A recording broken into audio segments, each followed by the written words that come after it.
with Uriah. We know this is always one of your fun things to do, so we appreciate you coming. I love it. I missed you guys. I know you always you love us because we always ask the same stupid questions over and over. So I guess I'll get I have no idea what he's talking about. What are you talking about, bro? How are you feeling health-wise? I know we had the weight scare last time, and I know you said you've addressed things, but I guess we'll just get it again. How are you feeling coming into this camp and things on point for the weight check and all that other good stuff? Weight's good, man. Really good. That's one of the main focus. Learned a lot over the last incident. One of the main things I learned that I'm allergic to a lot of things, a lot of food. What a lot of people didn't realize in the last event was I had stomach problems which made it hard for me to digest food. So I ended up cutting more weight than normal because I couldn't digest. So that whole week I was struggling to even digest, and I was accumulating more water weight. But just taking away certain foods and experimenting with myself, of course, eating certain things, realizing I'm bloated from this and this and this. But the weight's been really good. Camp's been amazing. The training here at the facility has been great with Bo. I'm just ready to put on a show. Is that some of the stuff that you're learning from here with the PI? Are they able to help shed a little light on some of that stuff, or is this something you had to find out maybe through a different route? Definitely a different route. I mean, I've been working mainly with Bo, with the strength training, and we've just been monitoring certain things, finding out where I'm more efficient at certain weight. But as far as the weight, to be honest, nobody knows my body better than me. So I took that into account to study more, read up on things, and again, finding out what my body is allergic to, what's not feeding my body fuel-wise, and to take things away and just adding stuff. And you know, one of my great friends, she's a what do you call that stuff when you go on stage and pose? Fitness. Yeah, she does a lot of fit stuff. Anyways, so she gave me some insight on certain things, and I've just been picking stuff, and I feel really good. But as far as using the UFC facility, I've just been working with Bo on my strength and conditioning. Do you think a lot of fighters don't know about possible like food allergies, or maybe they just, I mean, everyone's different, right? Everyone kind of takes the food or anything, you know, differently. But maybe a lot of fighters don't really know about that kind of thing, and they're cutting weight the wrong way. I mean, to be honest, everyone knows, everyone's body's different, you know. I think the older you get to, certain things don't work. You know, like you get older and then all of a sudden your belly just hangs out more than normal. You're more fat here than everything. Not you, but I'm saying like in general, you know. So you just got to know your body, and I think it happened in a way where I just learned from it, you know. It didn't have to happen, but in fact that it happened, it made me realize I need to pay attention to certain things. But everybody's different. I don't know how those guys are doing. They're probably working with certain specific people. But I was like, man, do I have to pay everybody to do my own stuff, or just understand my own body and just take it into account? How scary was that whole situation? It was scary, and it's funny because I was just talking to my buddies about it. And if I could put it on quote, I literally almost died for the sport. And I pushed my body to the brink where an acute kidney failure, and it wasn't the smartest thing, but my pride got in the way. Because an athlete would show up, there's no sick days. You know, I don't remember the last time I fought without an injury. I've always competed with injuries. I'm good now, but I've always competed with injuries, and it's like, okay, I just got to put it to a side and show up. And I was 187, and I was like, okay, let me go downstairs and pay the 20% penalty. But I'm disciplined, you know. I said I never miss weight, so I pushed my body a little further, and I got to 185.6, I believe, and I was like, I just need to make it to the scale. And before I went to the scale, I collapsed in an elevator. The doctor pretty much told me if you had competed that night, you probably would have passed, but it was such a stress on my body. When he said pass, you mean die? I'm not gonna say those words per se, but some bad shit would have happened.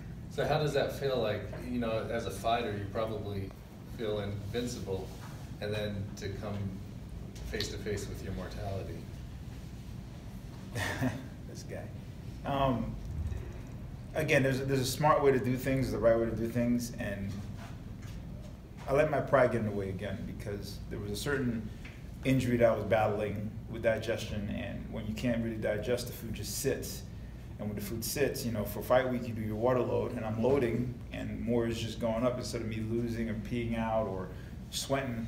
My stomach was just still there. It was uncomfortable. So what I did, I actually cut weight from 204, which I've never done. I usually start from like 195, which is easy on my body. and that put a drastic stretch on me, so that's why I was suffering. Did it change your outlook on life? I wouldn't say on life. I mean, to be honest, getting in the cage is an outlook, you know? It's hard for people to understand because it's scary when you're in there. Some of these fighters, they know how to control it. They go out there, I'm gonna kill you. Like, let's face it, we're all scared. It's the scariest thing on this planet to actually say, I'm gonna literally kill you, or someone to be, you know, say they can kill you. What do they call it? Modern day gladiator without the sword. But it's scary overall, but I wouldn't say that gave me a big change in outlook on life. It was more like a wake-up call to pay more attention, because you're getting older, and as you're getting older, you got to pay attention to certain things, because things are not the same with your body, especially when you're competing. It's like a car, you know, you got to keep fine-tuning it, you got to put that right fuel, and, you know, you got to change your oil and all that stuff. So is this going to be a Uriah Hall 2.0? We'll go with 3.0. Uriah Hall 3.0. Well, let's jump over to your opponent. Break him down for us. What do you? I mean, he's a big, muscly guy. You know, coming in. What are you expecting the dangers to be going in there in the cage with him? What's his name? Paulo Costa. Paulo Costa, that guy. The eraser. Yeah, what is he? Big, strong, Brazilian guy, muscles. Talks a good game. It's funny because all the Brazilian guys I talk to, they don't like him. I don't know why. They don't like him. Like, I hit that guy. He's you know, he's young, he's hungry. It's the right thing to do in the sport, you know, talk a good game, he's confident, that's perfect. I thrive on the stuff like that, you know. I think it brings a lot to the table where it makes it more interesting, you know. He's probably the favorite, I'm guessing. But all bets are off when the cage door is locked, so people can bet and all that stuff. But good for him, man. Let him do what he needs to do. Let him sell the fight more than me. He's better at it. I'm just gonna chill. A lot of people say that he's like a younger version of Vitor Belfort. Do you see like that? And do you think the strategy would be kind of similar to the one you had for that fight? Are we talking about steroids or? No, styles. Oh. You can quote me on that too. I don't think so. But there's one thing he's really good at. He's confident. And when you're confident, you can, you know, it's like you wake up in the morning and tell yourself in the mirror, you're gonna get out there and be somebody, Carl. So he's confident with that. Let him use it. I don't see any similarities with the whole Vitor thing. Maybe he's aggressive, but he hasn't really fought anybody like me. I'm very dynamic. I'm creative in there. He's a bully fighter. Bully fighters, what do? They bully you. They come forward. That's an easy target for me. So all I need is timing. I just need this much window. That's it. Speaking on guys that have a lot of confidence, Israel Adesanya has been out there jawing, saying that he thinks that he's going to get the winner of this match. I don't know if you saw the quote that he said something like he thinks watching you fight is like a guy playing Tekken but hitting all the buttons waiting for something to happen. I don't know if you saw any of that or your thoughts on him and him already looking at this fight. Israel? Yeah. Who's she? Who's that? Again, listen, a lot of these fighters that are coming in, what do they call it? The counter effect. Let me talk shit. Let me create a name. Let me try to be somebody. And listen, this is the fight game, man. It's the hurt business. You're telling me you're going to tell me I'm not good and we're in the same boat trying to get the same. He's just trying to get into Brad's head. It's a good strategy, you know. He's looking past his opponent. Brad kicks my ass every day, man. I don't know what this guy thinks. He's in for a rude awakening, but you know, it's a potential matchup further down the line. But I'm not focused on that dude. He's chump change, man. He don't even speak well. He's nothing right now. He's just trying to get in there and trying to get in there easy. I paid my way. I worked my ass off, and you can quote me on this. Fuck him. I ain't got time for that.